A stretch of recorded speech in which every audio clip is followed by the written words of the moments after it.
SMU is a 16.5-point favorite against Syracuse. Can they hold serve at home, or does Syracuse have another upset up its sleeve?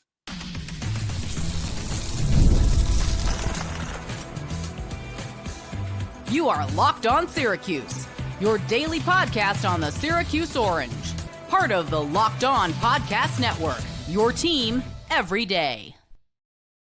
Hello, everyone, and welcome into this Locked On crossover edition of Locked On Syracuse and Locked On SMU. I'm Jackson Holzer, the host of Locked On Syracuse. Of course, SMU fans, you know Grayson Singleton, the host of Locked On SMU. And on today's show, we're giving our thoughts ahead of this Saturday matchup between Syracuse traveling on the road to take on SMU. SMU, a heavy favorite to get the W. We'll be giving our predictions later on in the show. We'll talk about some matchups that we like in this game, matchups that we don't like in this game. But first, a game overview, some storylines that you need to look out for ahead of Saturday's matchup. All that and more here on today's Locked On crossover edition of Locked On Syracuse and Locked On SMU. And before we get to everything, this episode is brought to you by FanDuel. Right now, new customers can bet just $5. And if your bet wins, you'll get $300 in bonus bets to use across the app. Download the app today.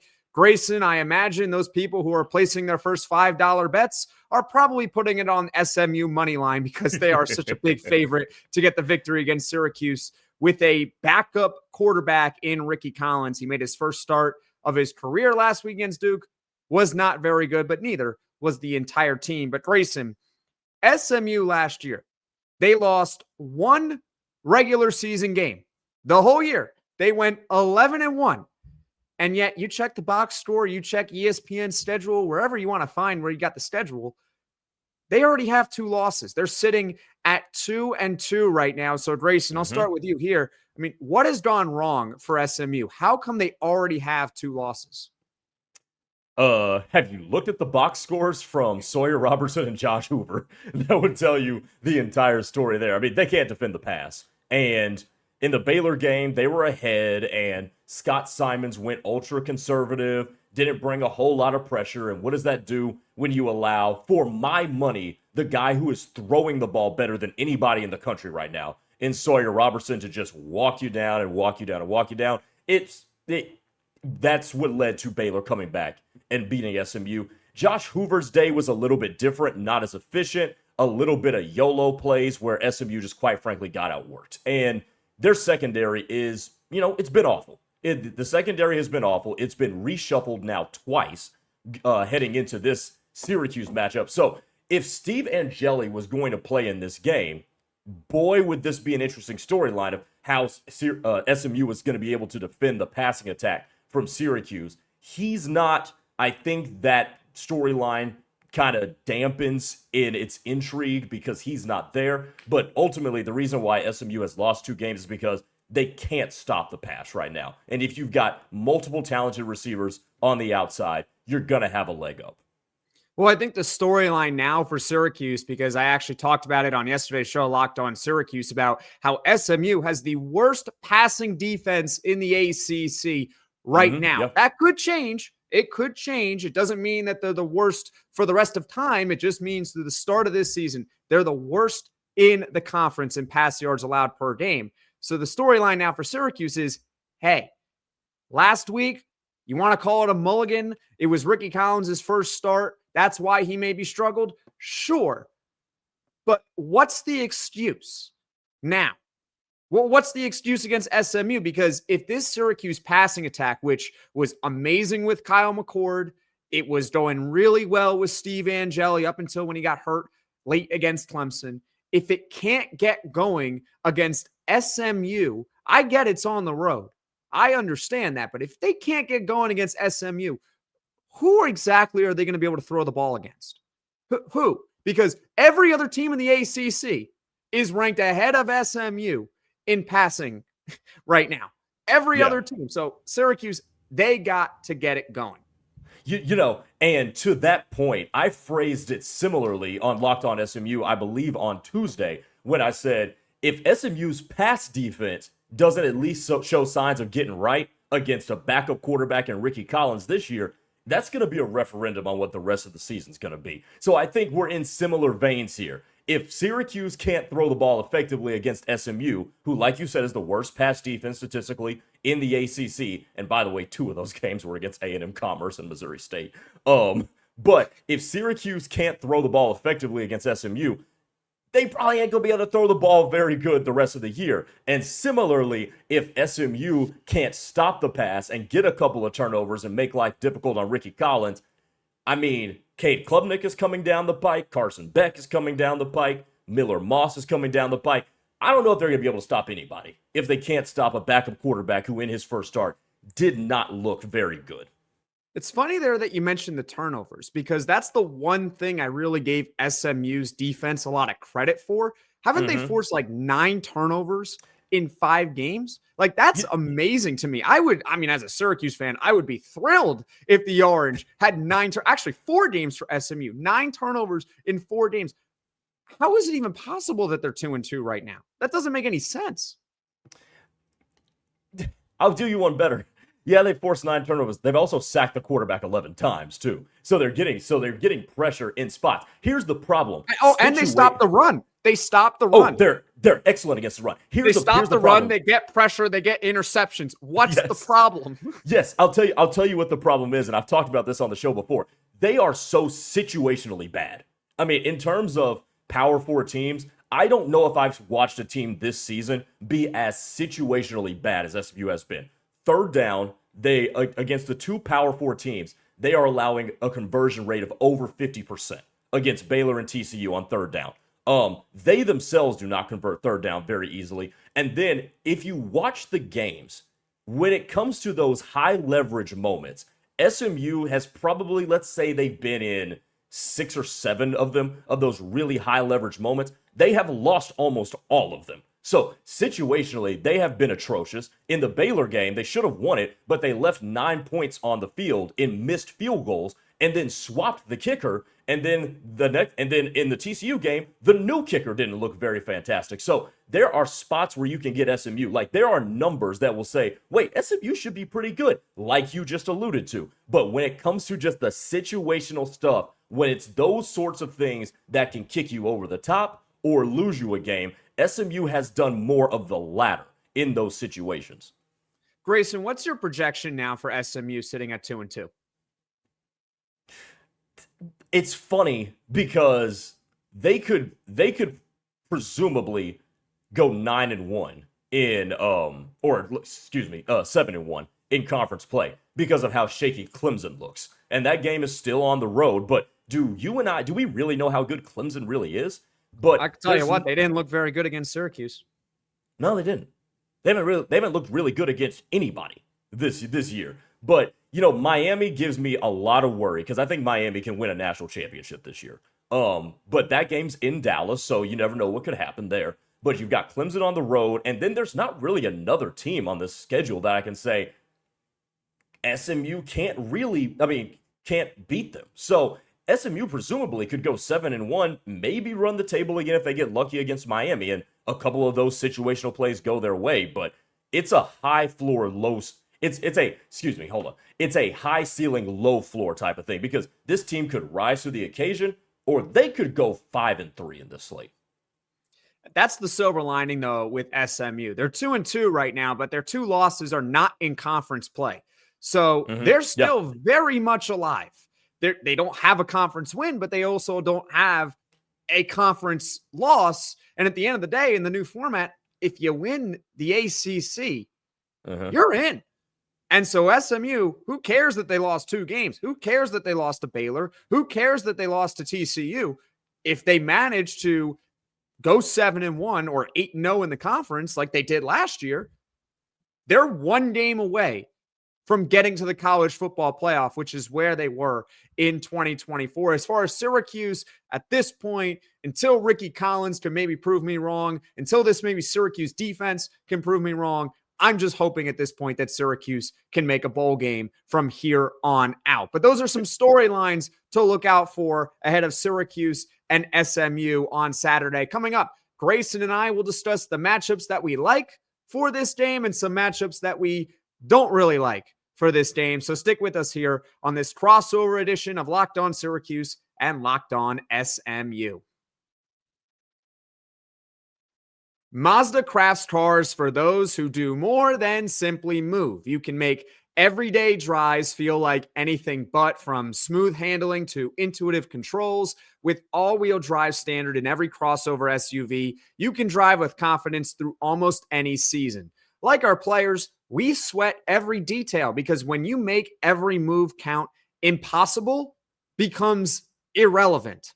Mazda, move and be moved. Most people can't name all their financial accounts or even what they're worth, whether it's 401ks, properties, or investments. And when you don't have the full picture, you can end up leaving money on the table. That's why there is Monarch Money. It's an all-in-one personal finance tool that brings your entire financial life together in one clean, easy-to-use interface on your laptop or your phone. Monarch is built for people with busy lives. If you've put off organizing your finances, Monarch is for you. Monarch does the heavy lifting for you. You can link all your accounts in minutes, see clear data visuals, get smart categorization of your spending, and finally feel in control of your money without ever touching a spreadsheet. Don't let financial opportunities slip through the cracks. Use code LOCKEDONCollege at monarchmoney.com in your browser for half off your first year. That's 50% off your first year at monarchmoney.com with code LOCKEDON College. Locked On Syracuse, Locked On SMU, this crossover edition. Thank you all so much for being with us. And hey, since you've already made it this far in the podcast, you can just do us all a favor, hit that like button, hit that subscribe button. It helps Locked On Syracuse and Locked On SMU grow to reach all our amazing fans. Let's now get into the matchups here, Grayson. What's a matchup that you're eyeing against Syracuse? What's something that you're looking at and saying, ooh, I can't wait for this. I can't wait for SMU to take advantage of this from Syracuse? Talked about this yesterday. SMU's running game, which has been excellent. It's probably been the best part of this team thus far. And Syracuse cannot stop the run. They can't. I went into detail. I mean, you guys have made every running back this year look like Barry Sanders. I mean, I was going to say Eric Dickerson since this is SMU. I mean, too. Shoot, Eric Dickerson, Craig James. There's been a myriad of them. But I mean, Nate Shepard last week. The kid at Clemson the week before. Tennessee ran the ball all over them in the opener. I mean, look. I mean, Syracuse. The secret. It's not really a secret. They can't stop the run. And what SMU has done in terms of when they stick to the run and when they actually stay true to that identity, they can do a lot of good things. There have been numerous times throughout halves that TJ Harden and Chris Johnson Jr. have ran for over 5.5 carries, both of them. So, I mean, that, and then you've got a couple other running backs you're factoring in there. If SMU wants to, they can just run the ball down Syracuse's throat, and I don't know how Syracuse is going to stop it unless they commit extra men to the box, which at that point, SMU's got plenty of deep targets to where the play-action game could really be the final nail in the coffin. I'm going to admit I'm kind of cheating here by saying I hate the defense against the SMU offense. How about that? Like, just hate the whole defense against this SMU offense. This is anything you like about the Syracuse team? I mean, like, yes, if they y'all got really good wide receivers. So yes, their bread and butter is their offense. Mm-hmm. The issue is they have a backup quarterback for the rest of the season. Like, I have to be fair. And the backup quarterback and the offense, they sputtered against a Duke defense that's not particularly good. They're not that good. They weren't good heading into the game. Now, all of a sudden, their rankings might be a little bit better because they got a game against Syracuse. And so I need that offense to prove me wrong. I need them to wake up because this team does not have much of a chance to beat a team like SMU if they can't get going on offense. I basically call the defense a free space now. That's what it is. It's a free space. You got to hope that they can force a couple of turnovers. Maybe Kevin Jennings, who's thrown 5 interceptions in 4 games, maybe he puts one up for grabs and you can have a Syracuse guy go up and get it, or you get a batted ball or a miss exchange on a snap. I mean, who knows? At this point with the Syracuse defense, it's all about, can you just try to take advantage of moments? Because they're not going to stop the run of SMU. I'd be shocked if they can. I'd be shocked if they can slow down SMU's passing attack led by Kevin Jennings. Completely stunned. So when I look at matchups, the defense against this SMU offense, I'm not expecting much. I think SMU at minimum is going to put up 30 points. And that's me being nice to Syracuse. At minimum, they're going to score 30. So as far as a matchup that I'm eyeing that's in favor of Syracuse, since I've been so negative about my Syracuse Orange that I love, I do like their wide receivers. Their wide receivers should be able to get open. That's probably the best unit of the team right now. We were talking about it in the preseason that's the best unit on the team. Jonte Cook has been as good as advertised coming over from Texas and Washington. He looks great. He looks like the guy that was a 5-star recruit in high school in 2023. You got him. Justice Ross Simmons, you have him. He's a pretty good player. Emmanuel Ross, he stepped up and actually had a pretty productive day against Duke, one of the lone bright spots in that game. I think, honestly, the big key for Syracuse on offense, Rickie Collins, he's got to be able to get going. And also, just don't shoot yourself in the foot like they did a couple of times last week against Duke. And I will say this, and, to go back to your Kevin Jennings point, those interceptions, he threw 2 of them against TCU and desperate time trying to make a play kind of thing. So, but I will say to that point, though, Kevin Jennings, while he can operate an offense and move the ball down the field, he'll give you a chance to take away 1 or 2 per game. So if you can capitalize on those, that goes a long way toward Syracuse staying in the game. But that was the matchup I was eyeing when it came to Syracuse, was those wide receivers against SMU's corners. Now, SMU's safeties haven't been fantastic, but Isaiah Wokobia and Ahmad Moses are great. Their cornerback play has been as bad of cornerback play as you will find in the Power Four. I mean, it just has not been good. So the key is, can Rickie Collins get the ball there? If he can accurately get the ball there, he's got the receivers that can go up and make the play. He's just got to give them a chance to do so. And, the other thing about that is the offensive line, because SMU can put pressure on the quarterback. They've got 11 sacks on the season. But if the offensive line can hold up and Rickie Collins can just be decent enough, that's all I'm saying. Can he be good enough to where you think you can tread water? Syracuse is in position to where their wide receivers, who have been very good, can take advantage of SMU's corners, especially a corner room where they moved their best outside corner, Deuce Harmon. They just moved him over the bye week to nickel. So that it's a really strange time in the SMU secondary. I think along those lines, Syracuse's offense relies on a short to intermediate passing game where their quarterback is basically told, you got to get rid of the ball quickly. This is not an offense where you're looking to roll out, improvise, hold the ball for 4 to 5 seconds. No, this is an offense that's meant to be quick. It's meant to be, I can't really snap my fingers, but it's supposed to be like ding, ding, ding, ding, ding. Like you're going fast, you're playing up tempo, and your plays, more importantly, your quarterback is getting rid of the ball in 2 to 2.5 seconds. Because if your quarterback is getting rid of the ball quickly, well, that pass rush, I don't care who you've got in the pass rush, it's very difficult to get home in less than 2 seconds. Incredibly difficult. You can have NFL guys across a defensive line against the Syracuse offensive line. If you're getting rid of the ball quickly, they're not going to touch Rickie Collins. And then at that point, what's good is you hit on the corners for SMU. They're not very good. And the Syracuse wide receivers, They are good. They should be able to create separation. So if you're running that quick slant with Jonte Cook, or you're running that quick out to Justice Ross Simmons, or maybe you test them deep a little bit, 20 yards down the field, it should be there. It should be available for Rickie Collins. That's why the story for Syracuse, it goes back to what we talked about in the first segment of the show. If Syracuse can't get going with the passing attack against this SMU secondary, who are they going to be able to throw the ball against? And then at that point, you're relying on your running game, which I think is pretty good. But then you have a team like SMU in this matchup. They're pretty good at stopping the run. Yeah, and I will add on to that by saying this. In terms of the quick, short to intermediate game, one of SMU's deficiencies on defense has been their tackling has been pretty bad too this season. So if you can get it into those playmakers' hands, there's going to be opportunities. Now, a lot of that bad tackling has come late in games when you're talking about a war of attrition and whatnot. So maybe that kind of comes back to the median sort of, because they're coming off of a bye week, SMU is. So, but that's one thing to keep an eye on too. If you can get the ball to the playmakers, will SMU be able to tackle them? is a huge question mark. Speaking of the bye week, we'll talk about it in the next segment of the show, but SMU coming off a bye under Rhett Lashlee, usually pretty good. We'll discuss more when we give our game predictions here on this crossover edition of Locked On Syracuse and Locked On SMU.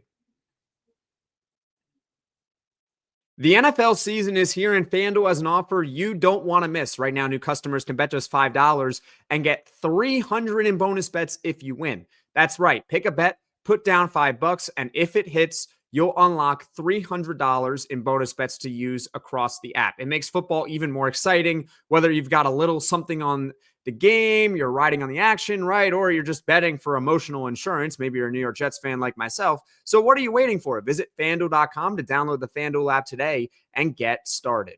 This episode is brought to you by Square. Your favorite neighborhood spots run on Square. There are certain businesses that make the neighborhood the neighborhood. These are the places that become an extension of home, whether it's the sports bar dedicated to your team's fan base, the spot with the best wings in town for game day, or that beloved local chain that's been rooted in your community for years. These businesses are what bring people together. When neighborhood businesses thrive, the whole neighborhood thrives. And for Syracuse fans, sorry, SMU, but for Syracuse fans who are watching or listening to this show right here, hey, Salt City Coffee over on University Avenue, great place to get your coffee, especially on Saturday before Syracuse takes on SMU. Square is a proud partner of more than 4 million neighborhood businesses across the world. You can go to square.com/go/lockedoncollege to learn more. But before you do, go support your favorite neighborhood spot. You'll be happy you did. Square, see you in the neighborhood.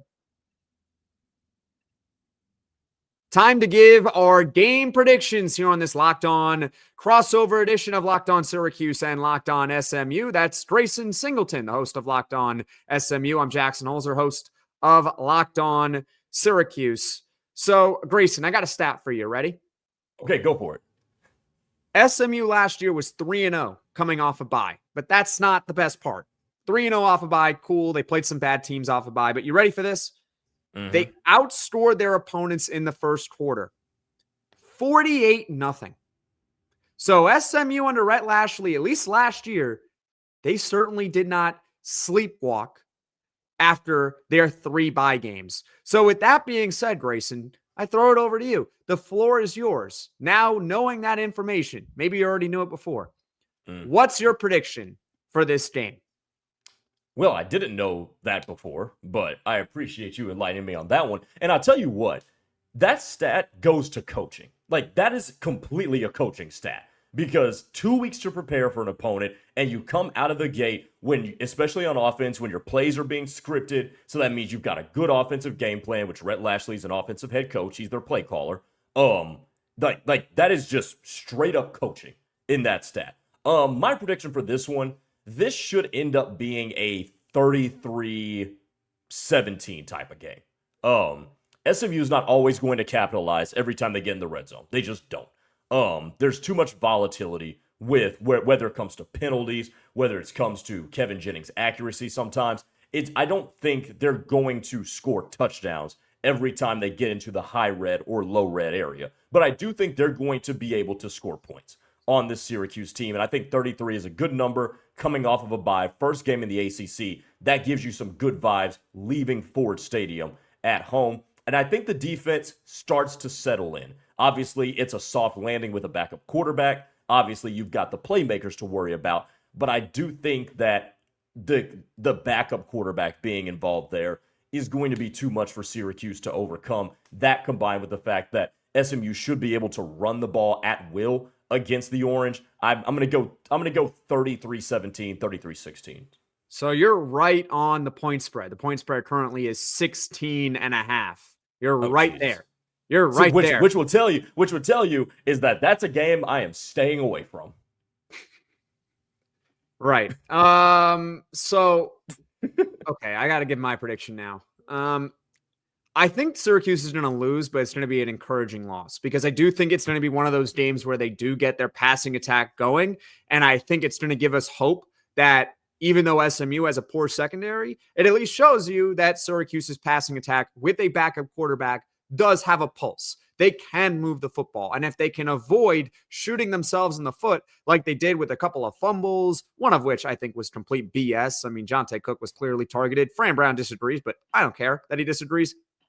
It was targeting. They didn't call it, whatever. I think Syracuse ultimately is going to lose because their defense, once again, will not really be able to get off the field. I have it as 35-24 SMU takes it, and they're going to get off to a hot start as well because that's what they do with Rhett Lashley after a bye. Grayson, any last thoughts on the game? Well, I'll tell you what, they got off to a hot start against Baylor. They outplayed Baylor thoroughly through 3 quarters. TCU, that wasn't really the case, but look, if you're Syracuse, I like how you termed it, encouraging. Can we see something that can make us say, oh, maybe Rickie Collins can take steps and we can win games with this dude? And for SMU, this has to be the game your defense settles in. This has to be the game you're getting 2 inside linebackers back, and they should be the healthiest they've been since the beginning of the year. Your secondary has been rearranged again, but can you settle into these spots and not get torched by a backup quarterback? I think that will probably be what we lead off the show with come Monday. From the SMU perspective on that, if Syracuse, let's say, does get their passing attack going, the one thing that you could say as a sliver of hope, you might not want to hear it, but it's the one thing, a sliver of hope, is that maybe it just took a game with the backup quarterback for Syracuse to get the passing attack going, because we'll see how it unfolds the rest of the season. But then Syracuse has a bye. Let's see how they perform against Pitt after the bye. And if their passing attack is really good in that game, then you see how it is in the following game. And the next thing you know, maybe it wasn't such a big deal that SMU let up a ton of passing yards, because the Syracuse passing attack, it had a hiccup for one game against Duke because that was the first time they were starting the backup quarterback, but they got better as the season was going on, and it started with that Saturday game against SMU. Folks, thank you all so much for watching. Thank you all so much for listening to this Locked On crossover edition of Locked On Syracuse and Locked On SMU. Please do us all a favor. Hit that like button. Hit that subscribe button. Helps the channels grow to reach all of our amazing fan bases. And we'll see you all again soon.